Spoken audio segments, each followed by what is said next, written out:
Ito po muli si Father Dave sa ating di po ba Father, that we may become a better person today than yesterday.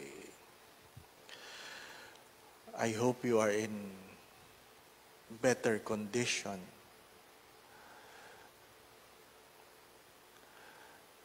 For those who are devastated, you are in our prayers. Ano po ang tanong? Masama bang magtanong sa Diyos, bakit? Yan. Ano pa? Yan ang maraming text kahapon. Masama bang magtanong sa Diyos, bakit niya hinayaan ito? Yung isa naman, nagagalit ako sa Diyos. Masama bang magalit sa Diyos? Ano pa? In the same context, maraming ganon. Ano pa? Well, ang sagot dun ay, pag tinignan nyo naman ang 10 utos ng Diyos, wala naman nakalagay doon, bawal magalit sa Diyos. Wala naman doon naglagay na, thou shall not question God. Ano pa? Ang nakalagay lang doon ay, thou shall not use the name of God in vain. Yun lang kasalanan. Everybody can question God. Why? Why? Sino ang pinaghuhugutan natin ng mga katanungan yan o marahil ang kasagutan yan? Walang iba kundi si Job. Even God have said, no one has lived righteous life compared to Job. Ano pa? Pero, siyempre, di ba? Sa trahedyang inabot ni Job sa isang araw lang, pati ang mga anak ay nangamatay. At hindi siya na-spare. Ano po? Tinubuan ka ng boils sa iyong katawan. Diba? Pigsa. Kung ano-ano man. At naglagay na siya ng abo sa kanyang katawan. Hinubadlan niya ang kanyang balabal. Ano po?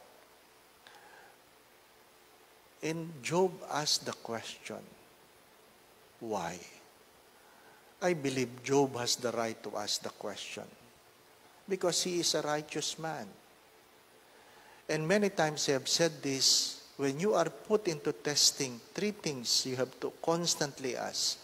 When you are put into testing, 3 things you must constantly ask. Number 1, have I committed sin that I have failed to correct what is wrong in my life? Have I committed sin and I have failed to correct what is wrong in my life? Then that might be the reason. Second, have I not obeyed God or failed to obey God in some things that God asked me to do? Baka may pinagagawa ang Diyos na ayaw mong gawin, tinakbuhan mo. Ano po? Tinakbuhan mo. Then that might be the reason. Third, kung wala kang kasalanan, wala ka namang ginagawa mo naman ng kalooban ng Diyos, at dumadanas ka ng mga pagsubok na ganito, maaring may tinuturo ang Diyos sa iyo. You simply ask the question, what are you trying to teach me? But my dear friends, my brothers and sisters, going back to the question, do I have the right to question God? You have all the rights to question God. But hopefully, you learn this. Because the problem is not questioning God. The problem is the failure to listen to the answer that God gives us. Ang problema, hindi yung ikaw ay nagtanong sa Diyos. Hindi yung ipinagbawal ang pagtatanong. Ang problema ay yung nagtatanong, hindi nakikinig sa sagot ng Diyos. Yun marahil ang problema. Kasi maraming nagtatanong, ayaw namang makinig ng sagot. Maraming nagtatanong, pinipili naman ang sagot na gustong marinig.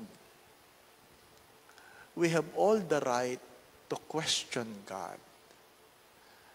But I would say, hopefully, you listen to God. You listen. Makinig ka rin. You have to understand this. God never wills that His people suffer. Kahit kailan, hindi ninanais ng Diyos ng sino man sa Kanyang nilikha ay magdusa.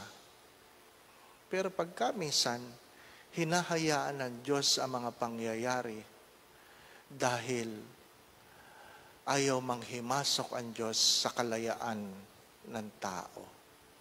Sa kalayaan ng tao. Baka merong paglabag kung saan pag-aabuso sa kalayaan. Marahil ang pangalawang tanong ay, ano ba yung using the name of God in vain? Kung hindi naman ako, kung hindi kasalanan na magtanong. Yung sisihin mo ang Diyos sa mga trahedya ng buhay mo. That is using the name of God. Kasalanan ni Lord ito, kasalanan ni Lord. Ano pa? And that is sinful. When you point and blame God, that the tragedies of your life is something God that wills on you. Again, you can question God. You can even get angry with God.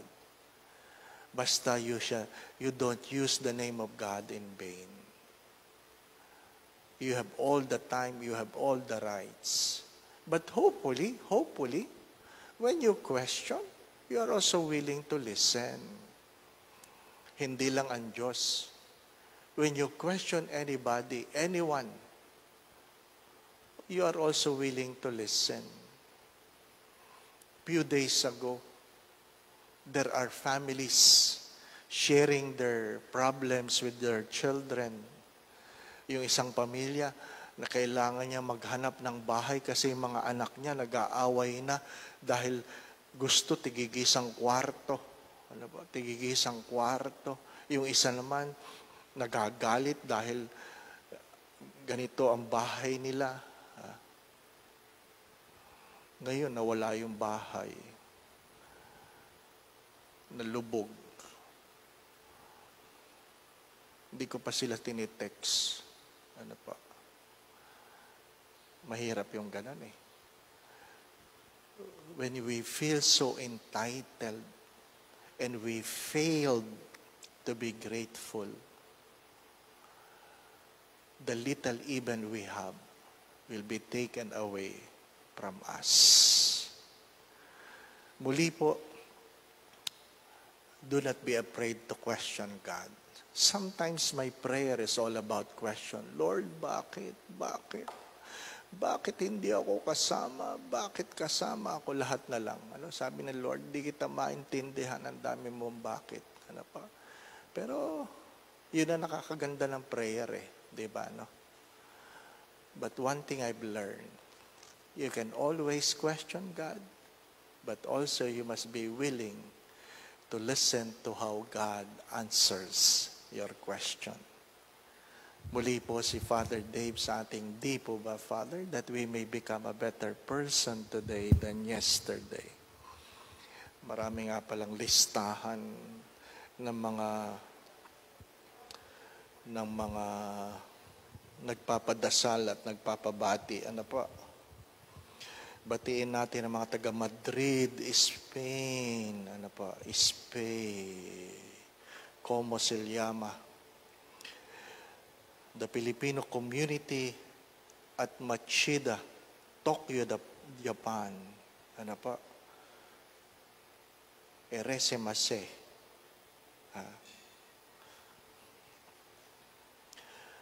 Lanthrop, California. Bangkok, Thailand. Parma, Italy. Vienna, Sausage. Vienna, Austria. Ano po? Ay, nagagalit na po. Magtatapos na po tayo kasi po may nagdadabog na. Ano po?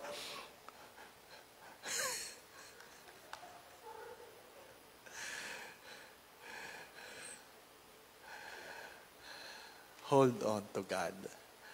Many times I have said this, sometimes life is unfair, but God is always good. God bless.